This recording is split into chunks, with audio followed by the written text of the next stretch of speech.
क्या आप जानते हैं कि आज के बिहार का जो भाग मिथिला के नाम से जाना जाता है वो राजा मिथि या जिन्हें मिथिल भी कहा जाता था उनके नाम पर है। तो जानते हैं कि कौन थे राजा मिथिल और हमारे पुराण उनके बारे में क्या कहानी बताते हैं। प्राचीन मिथिला आज बिहार और नेपाल के तराई क्षेत्र में फैला हुआ है।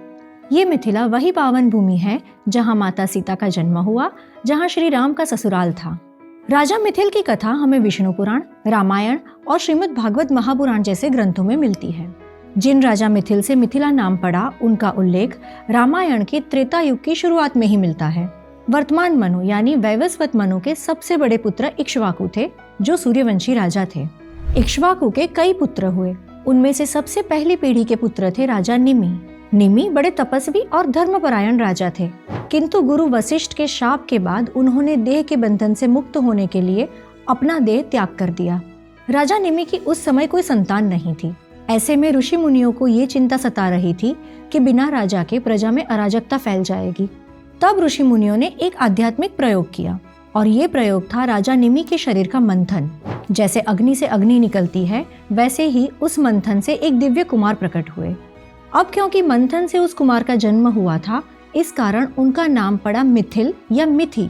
इन्हीं राजा मिथिल ने मिथिलापुरी बसाई, वह नगरी जो आज भी उनके नाम से जानी जाती है। इस भूमि पर बोली जाने वाली भाषा को भी उनके सम्मान में मैथिली कहा गया। आज भी यह भाषा बिहार और नेपाल के मधेश में बोली जाती है। नेपाल में तो मैथिली भाषा संवैधानिक रूप से मान्यता प्राप्त भी है। पुराण कहते हैं कि मंथन से जन्म होने के कारण उन्हें जनक भी कहा गया। आज के समय में जनक का आशय जन यानी प्रजा से जोड़ा जाता है, जो कि पूर्णतः गलत भी नहीं है, परंतु पुराण के अनुसार यहाँ जन का तात्पर्य जन्म से है। यहाँ तक कि जनक पुत्री सीता के पिता का वास्तविक नाम जनक नहीं बल्कि सिरध्वज था। महाराज सिरध्वज भी इसी वंश के थे। यही राजा मिथिल के 20वें वंशज और 21वीं पीढ़ी हुए। एक और तथ्य ये है कि क्योंकि राजा मिथिल मंथन से बिना देह के पैदा हुए थे, इस कारण उन्हें वैदेह नाम से भी जाना जाता है।